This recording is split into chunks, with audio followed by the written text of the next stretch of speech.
Olá pessoal, tudo bem? O meu nome é Camila de Paula, eu sou advogada e... Eu sou Laércio Esteves. Hoje nós estamos aqui para trazer uma notícia para vocês, é uma informação muito interessante, né, Laércio? Muito interessante. O que aconteceu? Ontem o STJ ele definiu que a taxa Selic ela vai ser aplicada em substituição aos juros de 1% e correção monetária, né, Laércio? Ali para ações de indenização. Essa notícia assim, vai ter um reflexo enorme. Por que vai ter um reflexo enorme? Porque foi a Corte Especial do STJ. E aí as pessoas perguntam, o que é a Corte Especial, né, Camila? A Corte Especial é composta dos 15 ministros mais antigos do STJ. Quando tem, por exemplo, uma divergência de entendimento, alguma coisa, esta corte ela se reúne. E quando essa corte se reúne, esse julgamento serve para todo mundo no Brasil. E foi proclamado ontem esse resultado.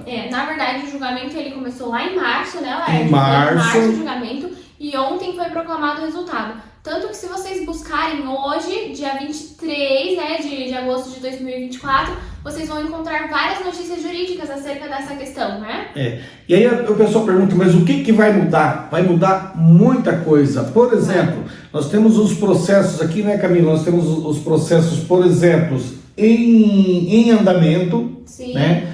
Temos os processos que já transitaram em julgado. Processos novos, os processos novos. Então, aquele critério que você tinha IPCA mais 1%, que estava um valor enorme ali... Essa fórmula, ela desapareceu agora. Desapareceu, né? Ela não existe. E o efeito pretérito, né? Por exemplo, tem essa questão, né, Camila, que a gente discute muito aqui no escritório, o ato jurídico perfeito, a coisa julgada, a segurança jurídica, como que fica esses processos. Isso ainda a gente não tem uma segurança para responder, olha, por exemplo, o processo que terminou, transitou em julgado, a parte pagou. Será que vai caber uma revisão deste saldo, né, Camila? Efeito modulativo, não vai, né? Como é que vai funcionar? Até porque o que é bem interessante, que a gente via acontecendo até pouco tempo, esse mesmo ano, né, já estava acontecendo isso. Em alguns processos, os tribunais eles definiam que seria aplicada a taxa Selic para correção de dívidas civis, assim como já acontecia com a Fazenda, né? Só que em outros processos, relacionando o mesmo cliente, Laércio, os juízes, né, ali na segunda instância, os desembargadores, eles aplicavam a posicionamento divergente, que era o IPCA mais juros de 1%. E agora a gente vai uniformizar isso tudo, né? Então vai ter o convívio do IPCA e da Selic ao mesmo tempo. Sim.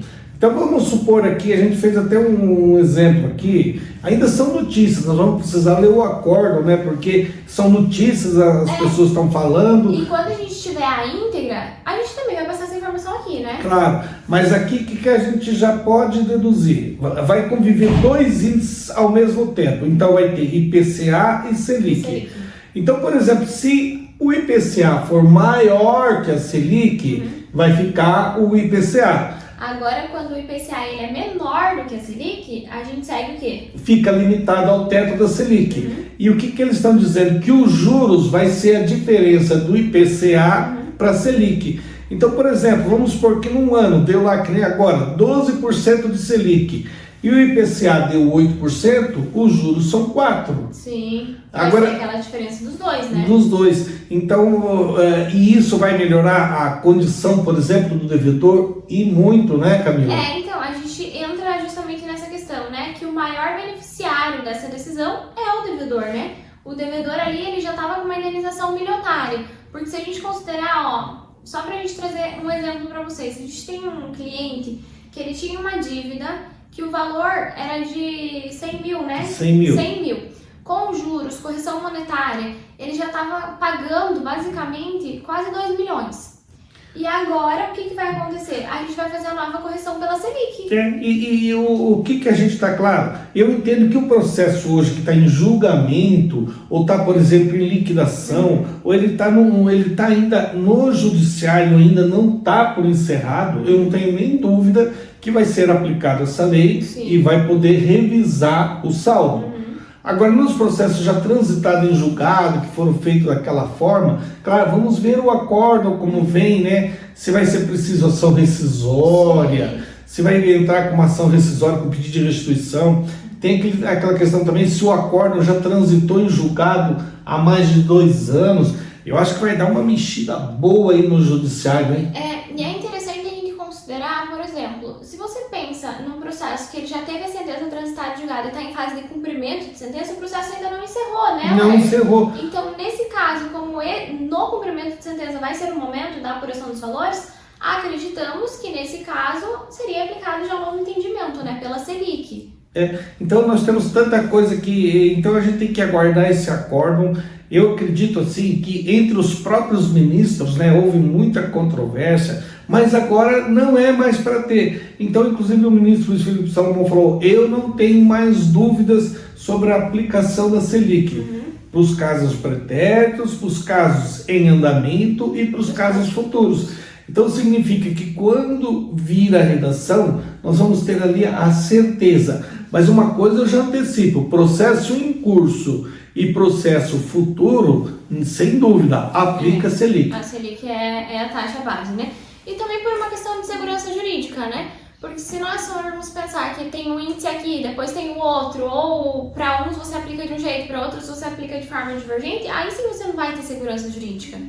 E quem levantou toda essa divergência foi o ministro Raul Araújo. E ali esse ministro tem se destacado lá no STJ, assim, com essas posições que ele falou. Ele fez um resumo, Camila, assim, muito simples. Ele falou: olha, não existe dentro do mercado hoje financeiro nada que pague mais que INPC e 1% ao mês. Isso está proporcionando um enriquecimento indevido para o credor. Então o credor está multiplicando a sua dívida várias vezes. Ele falou: não é correto. Se, por exemplo, aquele mesmo credor tivesse feito uma aplicação financeira, né, num período, por exemplo, de 10 anos, talvez ele não tinha nem a metade do valor. Então eles estão adequando isso daí ao mercado. Eu achei muito sábia a decisão do ministro. Sim, é realmente muito sábia, e é por isso que a gente tem tanta brincadeira no sentido de que o maior investimento que uma pessoa pode fazer é numa ação judicial, né? Porque até então você ia conseguir ali juros de 1% mais IPCA, você ia estar milionário daqui a pouco, Sim, né? nem precisava mais trabalhar. Agora mudou muito, e eu acredito que, como se diz, a correção, o pagamento de juros do processo judicial ficou igual ao do mercado. Até porque, se a gente levar em consideração, qual que é o objetivo de um processo judicial? É que a pessoa seja reparada naquilo que ela perdeu. Perfeitamente. E você tem que levar em consideração ali a situação de quem vai pagar e a situação de quem vai receber. A partir do momento que quem vai receber está recebendo um valor estratosférico, você já não está mais falando de uma justiça num processo, né? Você tá, como diz, empobrecendo uma parte e enriquecendo outra a troco do quê, né? Sim, é completamente ilícito mesmo, né? Não tem outra solução. Bom, vamos encerrar? Eu acho que... vamos falar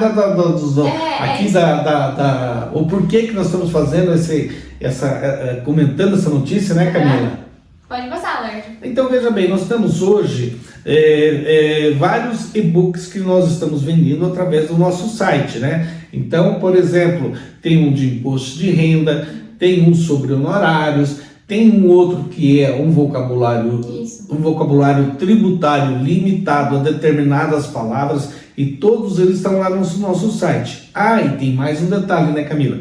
Se, por exemplo, se você quer falar sobre esse problema da correção aqui da Selic, se você quer conversar com a gente, o que a pessoa do outro lado pode fazer? Pode agendar uma consultoria através do nosso site. Lá tem todos os valores, disponibilização de horários, todo o procedimento certinho. Você pode fazer pagamento via cartão, via Pix, o que for mais fácil, tá? Como uma consulta que o médico faz, é um processo similar, né, Camila? Sim, nós podemos fazer consultoria online, consultoria presencial, todos esses serviços estão disponíveis no nosso site. Inclusive, acerca do vocabulário jurídico, é importante a gente destacar que nós temos as nossas redes sociais. Se você entrar lá, a gente está fazendo ali posts diários para trazer um pouquinho mais de conhecimento para vocês, e nós estamos trazendo alguns termos daquele vocabulário. Então, se você quiser apresentar, aprender novos termos, fique atento lá, comente, compartilhe, pergunte também para nos ajudar, né, a trazer mais conhecimento.